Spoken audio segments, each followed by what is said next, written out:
ክቡር ጠቅላይ ሚኒስትር ዶክተር አብይ አህመድ፣ ክቡራን እንግዶች በጣም እጅግ አድርጌ አመሰግናለሁ። ቀጥሎ ማቀርቦ የኢመርጂንግ ቴክኖሎጂ ነው። እንግዲህ ከኔ ጋር እንድትቆዩ አጭር ደቂቃ ነች ጋብዛለሁ። በርዕሱ እንግዲህ እንደምታዩት ኢመርጂንግ ቴክኖሎጂ ለዳታ ሶቨርኒቲ ኤንድ ናሽናል ዲቨሎፕመንት ስንል እንግዲህ በተለይ ኢመርጂንግ ቴክኖሎጂ እንግዲህ ለዳታ ሉዓላዊነትና ለሀገራዊ እድገት ምን ያህል አስተዋጽኦ አለው የሚለው ነገርና በተለይ እንግዲህ ሉዓላዊነት ስንል ከዚህ በፊት የነበረውን ትርጉም እያጣና እየሄደበት ያለው ነው። ሉዓላዊነት ስንል እንግዲህ በተለይ ዳታን ተጠቅመን ዳታን አናላይዝ አድርገን ለሀገራዊ እድገት ስንጠቀምበት፣ ለኢንተለጀንስ ስንጠቀምበትና ሀገርን ለእድገት ስንጠቀምበት ነውና በተለይ እንግዲህ የዳታ ሉዓላዊነት በጣም አስፈላጊ ነው ማለት ነው። ስለዚህ እንግዲህ ኢመርጂንግ ቴክኖሎጂ ማለት ምንድናቸው የምንለው ነገር በደንብ ማየት ያስፈልጋል ማለት ነው። ቅድም ከኔ በፊት ሲገልጹ የነበሩት እነዚህ ኢመርጂንግ ቴክኖሎጂን በመጠቀም ነው እንግዲህ ፕላንና ልማት ሚኒስቴርና የኢትዮጵያ ስታቲክስ አገልግሎት ይህንን ሁሉ ታምር ነገር የሰሩት ማለት ነው።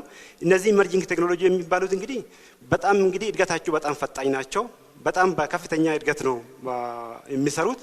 ከዛም ውጭ እንግዲህ አንደኛ ፍጥነታቸው ብቻ ሳይሆን እድገታቸው ብቻ ሳይሆን የሚያመጡት ደግሞ መሰረታዊ ለውጥ ነው።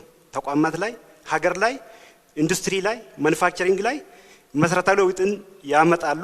እነሱም እንግዲህ እንደምታዩት ኤአይ፣ ኳንተም ኮምፒውቲንግ፣ ባዮቴክኖሎጂ፣ ኤአር፣ ቪአር የምንላቸው አዮቲ እነዚህ በጣም ዓለም ላይ እንግዲህ በጣም በርካታ ነገሮችን እየለወጡ ዓለምን እየለወጡ ነው ያሉት። እነዚህ ኢመርጂንግ ቴክኖሎጂ ደግሞ እንዴት ነው ችግሮችን የሚፈቱትና እንዴት ነው እነዚህ ችግሮችን ደግሞ በፍጥነት የሚፈቱት የሚለው ነገር በሶስት ነጥቦች አስቀምጣለሁ ማለት ነው። በተለይ እንግዲህ በጣም ፈጣኝ ናቸው። ለሚሰጡት፣ ለምንጠይቀው፣ ለምንሰራው ስራችን በጣም ያቀላጥፋሉ። ስራችን ማቀላጠፍ ብቻ ሳይሆን ደግሞ በመጠን ከፍተኛ ስራ መስራት እንችላለን። አሁን እንግዲህ ቅድም ስታዩ የነበረው የስታቲክስ ሰርቪስ ወይም ደግሞ ስታቲክ አገልግሎት ሲሰሩ የነበሩት ከዚህ በፊት ሲሰሩ የነበሩት ዳታ አንደኛ ዳታውን በጣም በብዛት እንዲጠቀሙና እንዲሰሩ አድርጓቸዋል። ስራቸውንም ደግሞ በፍጥነት ከዚህ በፊት 50 ዓመት 60 ዓመት ሲፈጅ የነበረውን በ2 ዓመትና 3 ዓመት ውስጥ እንዲሰሩ አድርጓቸዋል ማለት ነው። ሌላው በተለይ ደግሞ በመረጃ ወይም ደግሞ በማስረጃ ላይ የተመሰረተ ውጤትን እንድናመጣ እንድንሰራ የሚያደርጉ ናቸው ኢመርጂንግ ቴክኖሎጂ።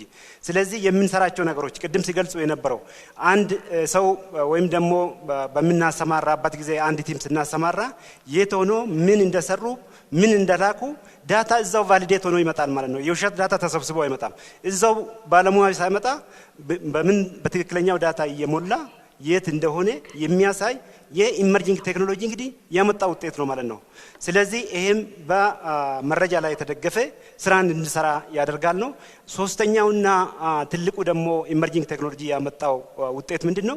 አዳዲስ ሴክተሮችን እንድንሰራ ወይም ደግሞ አዳዲስ ሴክተሮችን እንድናይ አድርጓል። ለምሳሌ ሄልዝ ቴክ፣ አግሪ ቴክ የምንላቸው ቅድም ደግሞ ሲገልጹ የነበረው የካርቦን ማርኬት አዲስ ማርኬት ነው።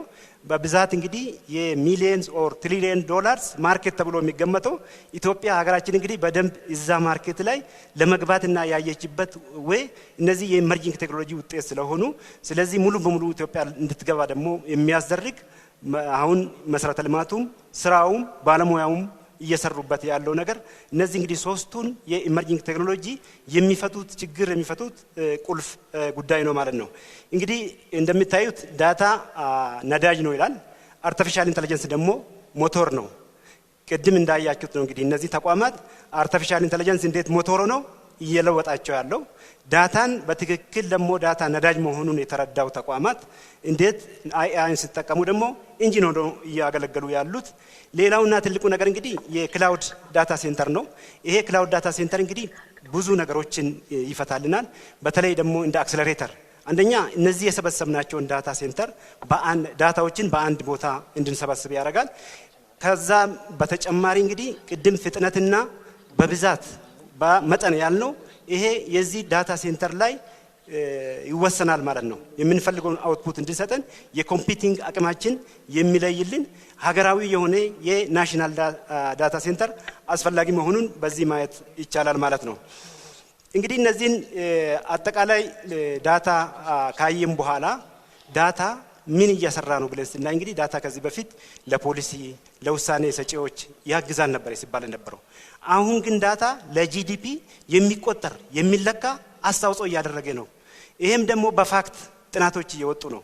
ጥናቶች ወርልድ ባንክን ጨምሮ ከዚህ በፊት የነበረው ጥናቶች እየወጡ ያሉት በ2030 15.7 ትሪሊዮን ዶላር ለዓለም ለዳታ ኮንትሪቢዩት ያደርጋል ለጂዲፒ ኮንትሪቢዩት ያደርጋል ተብሎ ነው እየተገመተ ያለው።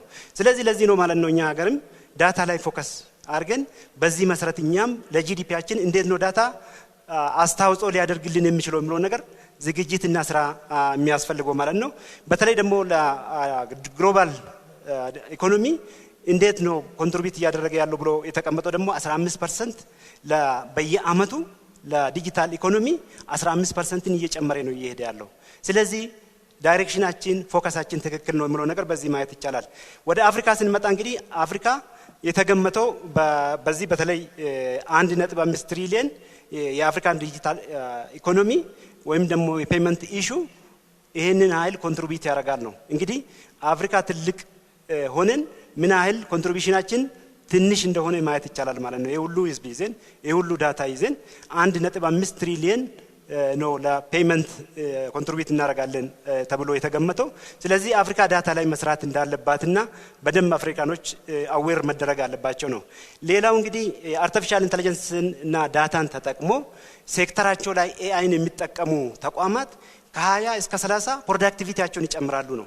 ስለዚህ ሁሉም ሴክተር ኤአይ እና ዳታን ተጠቅሞ ፕሮዳክቲቪቲውን ለመጨመር በዚች ብቻ ይሄን ብቻ በመጠቀሙ ከ20 እስከ 30% ፕሮዳክቲቪቲውን ይጨምራል የሚል የተያዘው ማለት አለ ማለት ነው። ስለዚህ ይሄ እንግዲህ አሁን ጂዲፒ በተለይ እያንዳንዱ የጂዲፒ ሴክተር የሚባሉት እና ግብርና፣ ኢንዱስትሪ፣ ሰርቪስ ሴክተር፣ ጤናና ትምህርት እንዲሁም ኢነርጂና ቴሌኮም የዳታ ሶርስ እየሆኑ ነው ያሉት።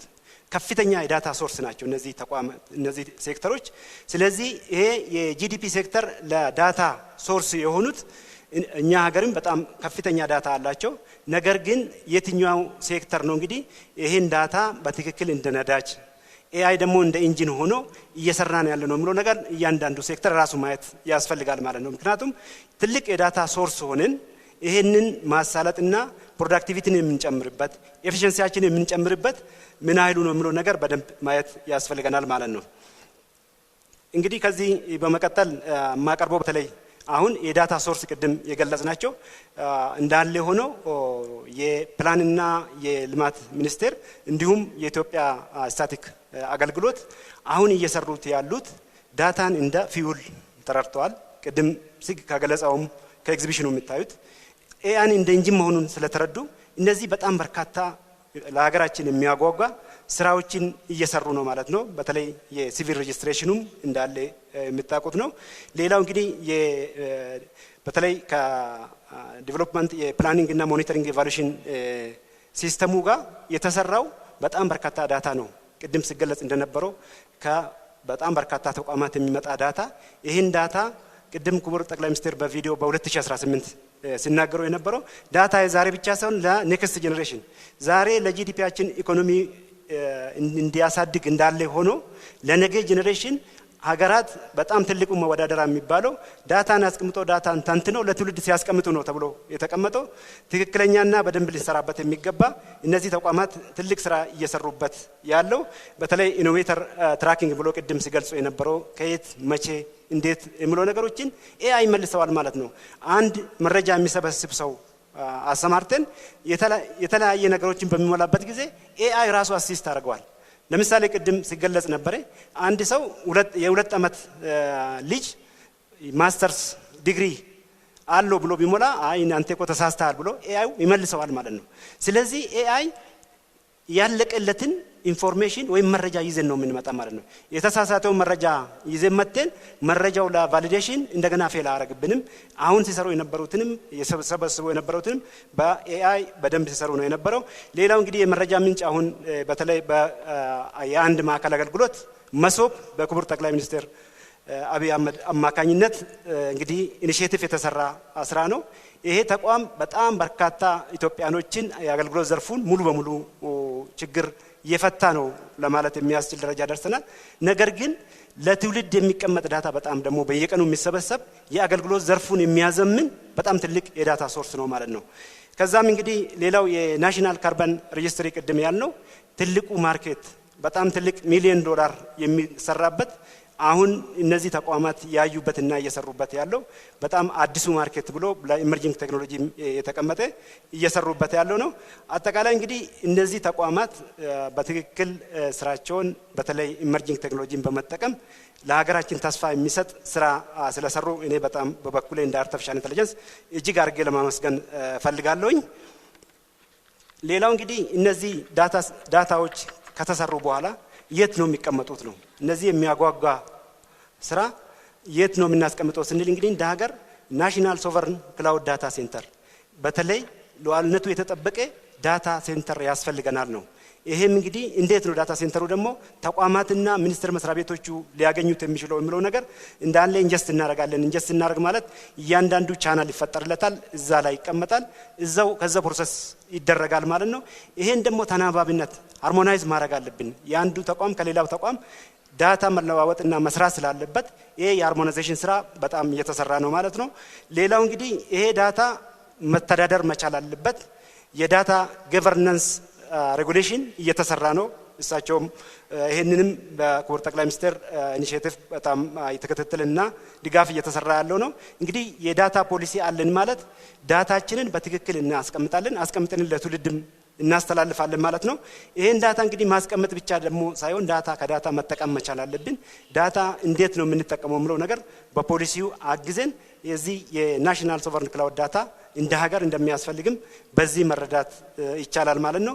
ከዛ ውጪ ቅድም እንግዲህ ሲገለጽ የነበረው እነዚህ ዳታዎች ደግሞ የት ጋ ነው የራሳችን ኤአይ እንዲሰራልን የምንፈልገው?